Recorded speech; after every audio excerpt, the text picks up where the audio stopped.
We've all been there when we find a new gen wonder kid and we are bedazzled by their attributes. So we decide to completely ignore a little thing called personality. In today's video, I'm gonna tell you why you should pay attention to it, and I'll show you the 5 personalities you absolutely want to avoid when signing new players. Simple but important stuff today, so let's rock.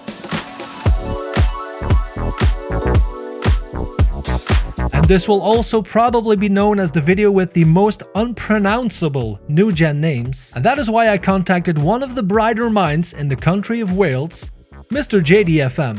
Leo, you've come to the right person. I will accept the challenge. I am certainly the most literate man in Wales. There's not much competition in this country, I'd admit that. Thank you, Johnny. Before we have a look at those 5 new gens that I have selected, let's first see what personality actually means. It is largely determined by 2 in-game attributes that you can actually see, being determination and leadership. So a bonus tip right off the bat, if you have the opportunity to send players on a leadership course, do not hesitate. Apart from those 2 attributes, there are also 7 hidden attributes that have a big influence on a player's personality. Ambition, controversy, loyalty, pressure, professionalism, sportsmanship, and temperament. And although these 7 attributes are not directly visible in the game, sometimes you can and will find some useful information on these attributes in a coaching report and of course a scouting report. And I know some of you are just going to be like, dude, if a player's attributes are good,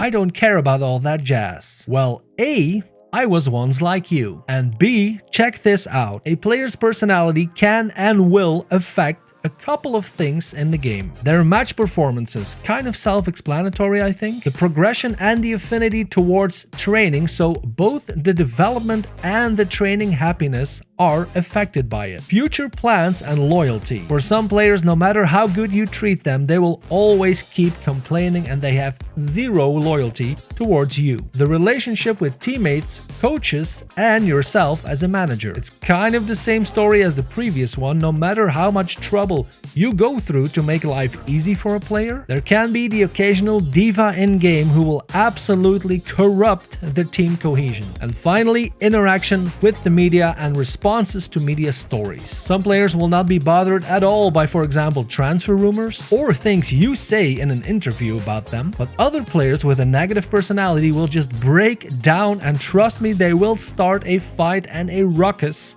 within your team. So in summary, the main reason why you will want to know about these personalities is because they have a massive influence on a player's morale, growth, development during your save. So if you still think this is a random bunch of jazz, come on. And before we dive into the 5 worst ones, pause the video because I want to hear your opinion on something. Let me know down in the comment section who you think is the real-life player you loved but had the worst personality ever. And I do mean in the history of football. I've got a couple of them in my head already, but I'm really eager to hear your thoughts on it, so surprise me. So here we go, the first of 5 worst personalities in my opinion in the game of Football Manager. And that also means I am introducing our first new gen for today, Johnny. Why would you name your child that? No wonder he's got a slack personality. His parents clearly hated him. I've got it. Okay. Horny brunch? A horny brunch. No matter how good the attributes are on a player with a slack personality, for the love of God, stay away from him. This personality indicates that this player has the lowest possible rating for the hidden attribute professionalism, and his determination will also be less than 10. And those 2 things combined, man, will simply result in a career filled with lost potential. Don't even bother mentoring him or doing whatever lies in your power to try and fix this. Trust me, I've been there and I've tried. Lord knows I've tried. But in the end, I simply had to conclude that it was just not worth it. So if you find a scout report with a player like this or someone comes through in your youth intake, rip off the band-aid and get rid of him. Second personality on the list, temperamental.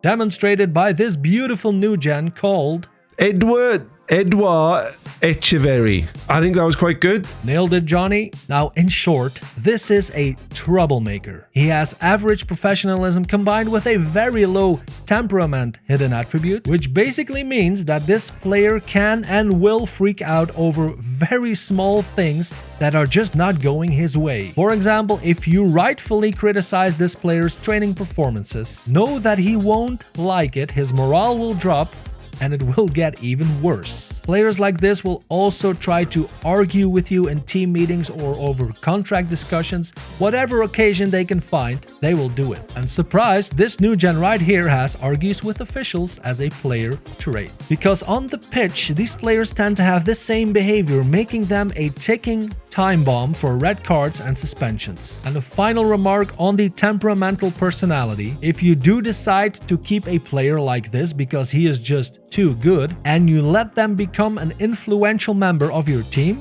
be prepared, man, to face the consequences. Because they will start fights with you, and because you have let them become influential, they will drag teammates with them. And trust me, that will 100% mess up your squad dynamics. The casual personality is the third one on my list, and we have a new gen called Rayan.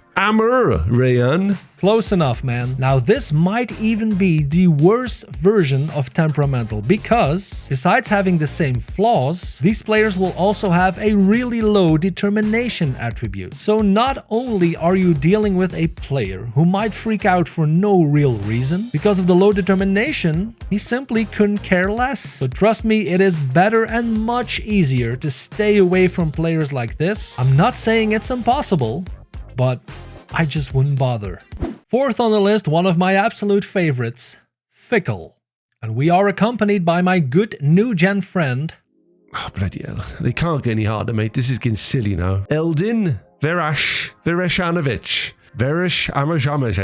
Now this one goes hand in hand with the mercenary personality because, to summarize, these players have really high ambitions, but they have zero loyalty towards you and the club. So development-wise, there is nothing necessarily wrong with these players. Hell, they can grow on to be absolute superstars even. But as soon as someone else comes in waving the dinero, it is over, man, and they will act as if you never existed. Now, truth be told, if I had to choose, this is probably the one negative personality I would still have in my team if the player is exceptionally good. But in the name of Mother Earth, make sure that those players don't climb up too high on your team dynamics ladder. And above all, do not make them captain or mentor, because they will have a negative influence on team members and especially on youth players, and you do not want that.